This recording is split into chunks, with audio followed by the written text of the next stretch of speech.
Shri Sachidananda Sadhguru Sainath Maharaj key జై. ఓం శ్రీ వాసుదేవానంద సరస్వతి టెంబెస్వామి సద్గురు చరిత్ర 48వ అధ్యాయం 22వ చాతుర్మాస దీక్ష చిక్కల్దా శక సంవత్సరం 1834 విశ్రాంతి. సద్గురువే నమః.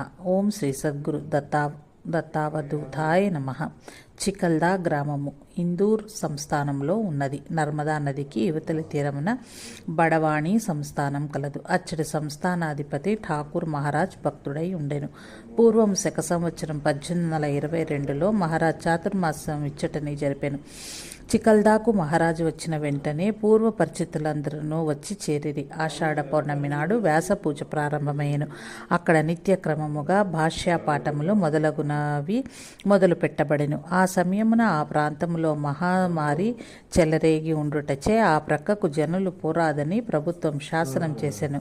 అందువలన జనుల రాకపోకలు తక్కువై మహారాజుకు కొంత విశ్రాంతి దొరికెను. పాకను కూలగొట్టుట. నర్మదా ప్రజలు గురు పౌర్ణమి నాడు వంటలు చేయి నిమిత్తము ఒక పాకను తమ స్థలంలో నిర్మించిరి. దాని నిర్మాణమునకై దేవుని ధనాగారము నుండి కానుకల రూపమున మహారాజుకు వచ్చిన ద్రవ్యము నుంచి ధనము తీసి వెచ్చించిరి. మహారాజు దగ్గరకు వచ్చి ధనమంతయు దేవుని ధనాగారమునకే జమ అగుచుండెను. మహారాజు ఆ ద్రవ్యమును పెంటవలే చూచుడివారు. ఆ ద్రవ్యముపై సర్వాధికారములు భగవంతునివే. ఆయన ఏ విధముగా ఖర్చు పెట్టమనినా ఆ విధముగా మహారాజు ఆ ధనమును ఖర్చు పెట్టుచుండెడివారు. మహారాజు పాకను పూజారులు పాకను నిర్మించిన వెంటనే మహారాజుకు దృష్టాంతమయ్యను. దత్తప్రభు ఇట్లు చెప్పిరి: నా ద్రవ్యము నుంచి కట్టిన ఆ పాకలో పూజారులు నివసించరాదు. వెంటనే నీవు దానిని పడగొట్టుము. ఆ మాటలు విని మహారాజా, అంత తొందర ఏమి వచ్చినది, 2 రోజులు ఆగుడు, దాని విషయం రేపు చూచుకుందుము అని పలికెను. దత్తప్రభువునకు అది సమ్మతం కానందున ఆ రాత్రియే ఆయన స్వయముగా పాకను కూలగొట్టెను. ఢోండోపంత్ సకారాం శాస్త్రి మహారాజ్ చికల్దాలోనున్నారన్న వార్త తెలియగానే సిద్ధాపురం నుంచి డోండోపంత్ కోపర్కర్ మహారాజును దర్శించగోరి అనుమతించుడని లేఖ ద్వారా తెలియచేసెను. ఇక్కడకు వచ్చినా నీకు కష్టం కలుగును, కనుక నీవిప్పుడు రావద్దు అని మహారాజు ఆయనకు తెలియచేసిరి. కానీ మహారాజును దర్శించవలేనన్న ఉత్కంఠ మాపుకోలేక సకుటుంబంగా అతడు బయలుదేరెను. ఆయన వెంటనే మరికొంతమంది వచ్చిరి. వారందరూ ఇందూర్కు రాగానే అచ్చట సకారాం శాస్త్రి టిల్లు వారిని కలిసెను. అందరూ చికల్దా బయలుదేరిరి. మోర్కటక్ స్టేషన్లో వారు దిగిరి. కానీ మహామారి ఉండుటచే రక్షక భటులు వారిని గ్రామంలోనికి పోనీయలేదు.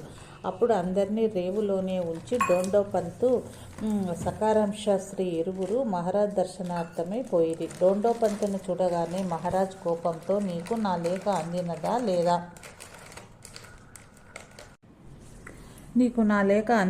లేదా? అని అడిగిరి. డోండోపంత్ భయపడచో, అందినది, కానీ మిమ్మల్ని చూచు కోరికే నాపుకొనలేక బయలుదేరి వచ్చి తిని క్షమించుటని ప్రార్థించెను. దర్శనమైనది కదా, ఇక పోవచ్చు అని మహారాజు అనిరి. అది విని సకారాం శాస్త్రి టిల్లు మహారాజుకు నమస్కరించి, 4 రోజుల నుంచి మాకు తిండి తిప్పలేవు. ఈవేళ ప్రదోషము, ఇప్పుడు బయలుదేరినచ్చో దారిలో నెచ్చట ప్రదోషము విడవగలము అనెను. మహారాజ్ సరే, మంచిది, ప్రదోషం విడిచియే పొండు అని అనిరి. ఆనాడట్లు గడిచెను. తర్వాత అందరూ ప్రదోషం విడిచి విశ్రాంతి తీసుకొనిది. మరునాడు వారు సమారాధన చేసిరి. తర్వాత వారందరూ మరికొన్ని దినములు అచ్చటనే ఉండి మహారాజును సేవించుకొనిరి. మహామారి ఒకనాడు మహారాజు దగ్గరకు వచ్చి, నా కాకలి వేయుచున్నది, తినుటకేమియో లేదు అని తన గోడు చెప్పుకొనెను. మహారాజ్ దాన్ని చూచి, నీవు వెంటనే ఇక్కడి నుంచి పోవలేను, నీవు శాంతించుటకై సప్తశతీ పాఠం జరిపించదును అనిరి. అట్లు వారు సప్తశతీ పాఠం మొదలు పెట్టగానే ఆ మహామారి ఎవరిని బాధించక విడలిపోయాను. భక్తి మార్గము. ఒకనాడు ఒక వ్యక్తి వచ్చి భగవంతునిపై భక్తి ప్రపత్తులు లేతీరుగా కలుగునని మహారాజును ప్రశ్నించెను. అప్పుడు వారు భక్తి మార్గమును చూపు జ్ఞానేశ్వరి భాగవతము, భక్త రాజవిజయము మొన్న గ్రంథములు నిష్టగా చదివినా భగవద్భక్తి ఏర్పడును అని సమాధానమిచ్చిరి. జ్ఞానబోధ. ఒక సమయమున మహారాజ్ తాము తెలుగుదేశమున పర్యటించుచున్నప్పటి సంఘటన ఒక దానిని ప్రసంగవశమున ఇట్లు చెప్పిరి. ఒక విద్యార్థి నా కడకు వచ్చిను. ఎందులకు వచ్చితివి అని ప్రశ్నించగా తాను పరీక్షలో ఉత్తమ శ్రేణిలో కృతార్థుడు కావలేనన్న కోరికతో వచ్చి తిని అని అతడు సమాధానం ఇచ్చాను. అతడు ప్రథమ మధ్యమ పరీక్షలకు అంతకు ముందే ఇచ్చి ఉండెను. భగవద్గీతపై మధ్వాచార్య రామానుజాచార్య భాష్యములు చదివి అప్పుడు అతడు శంకర భాష్యము చదువుచుండెను. 3 భాష్యములు చదివితివి కదా, ఏది నీకు శ్రేష్టమైనదిగా తోచెనో చెప్పు అని వాడిని అడిగి తిని. అతడు నీళ్లు నమలుచు సమాధానం సరిగా నేయలేకపోయాను. అప్పుడు వానికి ఒక ఉదాహరణను చూపి ఇట్లు బోధించెను. ఒక గురువు దగ్గర 2 శిష్యులు విద్యను అభ్యసించుచుండిరి. ఒకనాడు గురువుగారు వారిని చూచి తత్వమసి అను మహావాక్యం యొక్క అర్థము చెప్పుడు అని వారిని అడిగాను. వారిలోనొకడు ఆ వాక్యంలో త్వం అసి అను 3 పదములు ఉన్నవి. నీవే బ్రహ్మవని దాని తాత్పర్యమని అద్వైతపరముగా అర్థం చెప్పెను. రెండవ వాడు ఆ వాక్యమును తస్య త్వం అసి అని పదములుగా విడదీసి నీవు దేవుని యొక్క భక్తుడవు అని ఆ వాక్యమునకు ద్వైతపరముగా అర్థం చెప్పెను. అతడు చెప్పిన విపరీతార్థం చూచి గురువు ఆశ్చర్యపడెను. కనుక అంతఃకరణ శుద్ధి లేని అధ్యయనము శుద్ధ దండగా, అంతఃకరణములోని మాలిన్యము కర్మ మార్గము చేత క్షాళితమగును అనగా యథార్థ జ్ఞానము కలుగును అని నేను కొంతసేపు బోధించినంతనే ఆ విద్యార్థి మారు మాట మాట్లాడక వెడలిపోయెను. సమభావము. ఒకనాడు ప్రాతకాలమున భాష్యపాఠము ఆగుచుండెను. అప్పుడు బడవాని రాజైన ఠాకూర్ సాహెబ్ మహారాజ్ దర్శనమునకై వచ్చి లోపలికి వార్తను పంపెను. మహారాజుకు తమ దగ్గరకు వచ్చినవాడు రాజైనను కింకరుడైనను సమభావం ఉండేది. అందుచేత ఇది దర్శనమునకు వచ్చే సమయం కాదు, పాఠం జరుగుచున్నది, ఇప్పుడు వచ్చుటకు వీలు లేదు, కొంతసేపు ఆగమని చెప్పుడు అని ప్రత్యుత్తరం పంపిరి. మిరపకాయ. ఒక సమయంలో మహారాజ్ సామాను గది ముందు నుండి పోవుచుండిరి. వాకిలి ముందు ఒక మిరపకాయ పడి ఉండెను. మహారాజ్ దానిని తీసుకుని పోయి గది నిర్వహణాధికారికి ఇచ్చి ఇట్లు హెచ్చరించిరి. దత్తుని సామాగ్రి చాలా విలువైనది. ఆ సముదాయము నుంచి ఈ మిరపకాయ వ్యర్థమవటం మంచిది కాదు. వ్యవహార పదార్థములు రెండింటిలో క్షణైశ్చవ విద్యా విత్తంచ సాధయేత్ అన్నట్లుగా లక్ష్యం ఉండవలేను. ఈ దృష్టి అలవర్చుకొని ఒక మిరపకాయే కదా అని ఎన్నడూనూ దత్తద్రవ్యమును ఉపేక్షించరాదు. దివ్యాశిస్సు. మహారాజ్ చాతుర్మాసములు పూర్తి కాగానే మహామారి ఉపద్రవం తక్కువయ్యెను. నర్మదా నదిలోని జలం కూడా తగ్గెను. అందువలన మహారాజ్ యొద్దకు జనులు అనేకులు వచ్చి ఉండిరి. ధనం ఎక్కువగా ప్రోగుపడెను. ఆ ధనముతో వివాహములు, ఉపనయనములు, వ్రతోద్యాపనములు మొదలైనవి అనేక జనోపయోగ కార్యక్రమములు నిత్యము నడుచుచుండెను. ప్రతిదినము వచ్చిన వారందరికీ మృష్టాన్న భోజనం పెట్టుచుండిరి. ఎందరో తినుచున్నారో లెక్క లేకుండెను. బడవాణి సంస్థానాధిపతి ఠాకూర్ సాహెబ్ అన్ని ఏర్పాట్లు స్వయంగా పర్యవేక్షించుచుండెను. గ్వాలియర్లోని ఒక సంపన్న సర్దారు వంశమునకు చెందిన స్త్రీ ఒకతే నిరభిమాన వృత్తితో మహారాజ సేవలో నిమగ్నురాలై ఉండెను.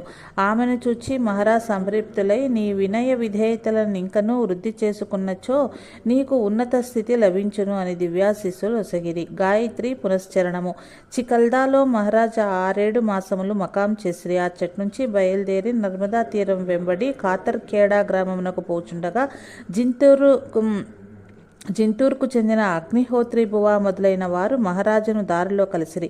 అగ్నిహోత్రి బువాను చూడగానే మహారాజ్ ఇట్లనిది, అగ్నిహోత్రి బువా, మీకు గాయత్రి పునశ్చరణ చేయవలెనని కోరిక ఉన్నచో శీఘ్రముగా పూర్తి చేసుకొనుడు. కానీ ఒక షరతు, అన్న సంతర్పణలో నేమాత్రము ఆజ్యలోపము ఉండకూడదు. ఆ మాటలు విని అగ్నిహోత్రి బువా నిరుత్సాహపడెను. అతడు విచారముతో, మహారాజ్, నా దగ్గర అంత ధనము లేదు, ఎట్లు చేయగలను అనెను. ధనము గురించి నీవేమియో ఆలోచించవద్దు, కార్యక్రమం మొదలు పెట్టుము, ధనం దానంతటదే నీ దగ్గరకు వచ్చును. దైవ కార్యమునకు అప్పు తెచ్చినను తప్పులేదు, సర్వ బాధ్యతలు దేవుడే వహించగలడు అని మహారాజ్ భరోసా ఇచ్చిరి. అగ్నిహోత్రి బువా పరమానంద భరితుడే, నీ దయచేత అగ్నినారాయణ సేవ నిర్విఘ్నముగా జరుగుచున్నది, అట్లే ఇదియును కడదేర కలదు. మీరు మాత్రము పూర్ణాహుతి దినము నాటికి అచ్చుటకు తప్పక రావలేను అనెను. మహారాజు వచ్చుట జరుగును అని మాట ఇచ్చిరి. టాకలేకర్దాజీ బువాను కూడా ఆ సమయమునకు పిలువవలేను. ఈనాడు నీవెచ్చటనే ఉండవలేను. దేహి సర్కార్ ఇచ్చటకు వచ్చుచున్నాడని తెలియచున్నది. అతడి నుండి ద్రవ్య సహాయము జరగగలదు అని మహారాజ్ చెప్పిరి. అది విని అగ్నిహోత్రి బువా, స్వామి మీ దయాదృష్టి నాపైన చాలును. రాజద్రవ్యము తీసుకుని ఈ కార్యం చేయుట నాకిష్టం లేదు. దైవ కార్యం కొరకై ఇంతవరకు నేనెవరిని యాచించి ఉండలేదు, ఇప్పుడును యాచించను అని చెప్పెను. బువా మాటలు విని మహారాజు సంతోషించి అతని ఇంటికి పోవుటకే అనుజ్ఞ ఇచ్చిరి. అగ్నిహోత్రి బువా తన ఇంటికి వచ్చి దాజీ బువాను పిలుచుటకై టాకిళీ వెళ్ళి మహారాజ్ ఆజ్ఞను ఆయనకు తెలిపెను. ఆ సమయంన దాజీ బువా ఒక దుర్మార్గుణ్ణి మారణ ప్రయోగమునకు గురి అయి ఉండెను. ఆయనకు రక్తం పడుచుండెను. నా బాధను మహారాజ్ తొలగించినచో అట్లే వచ్చేదను అని అతడు చెప్పెను. అప్పుడు అగ్నిహోత్రి బువా, ఇద్దరును ఇద్దరే సిద్ధపురుషులు, కారణజన్ములు, మీ బాధలు తొలగుట ఎంత పని అని పలికి నమస్కరించి తిరిగి వచ్చెను. ముందుగా ఒక సుముహూర్తం నిర్ణయించి అగ్నిహోత్రి బువా గాయత్రి పునశ్చరణ మొదలుపెట్టెను. అది కాగానే హవనం ప్రారంభించెను. దాజీ బువాకు ఆరోగ్యం చేకూరెను. కానీ ఆయన జింతూరుకు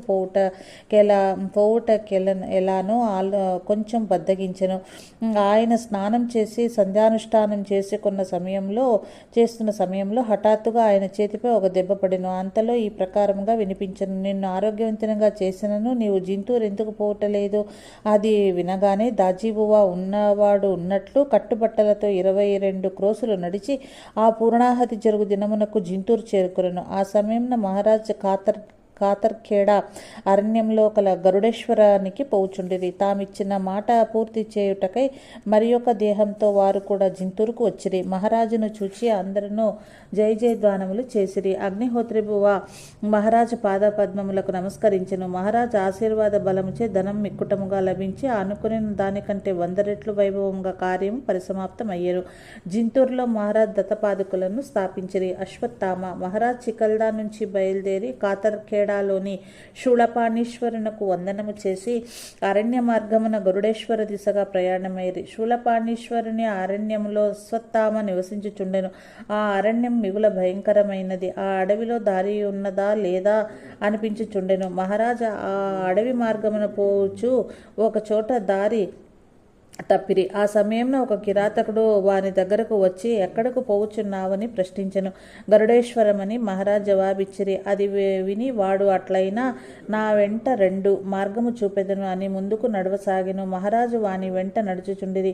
గరుడేశ్వరం సమీపించగానే అదిగో అదే గరుడేశ్వరము అని ఆ కనిపించుచున్న మందిరం దగ్గరకు పొండు అని పలికి అతడు వెడలిపోయెను. అంతలో మహారాజుకు అనుమానము వచ్చి నీవెవరు, యథార్థం చెప్పు అని అడిగిరి. అప్పుడు అతడు, నేను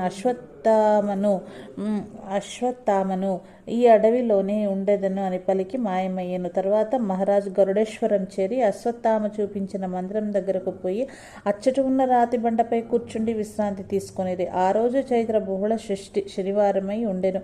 ఓం నమో శ్రీ దత్తాత్రేయాయ. ఓం శాంతి శాంతి శాంతి. 48వ అధ్యాయం సంపూర్ణం.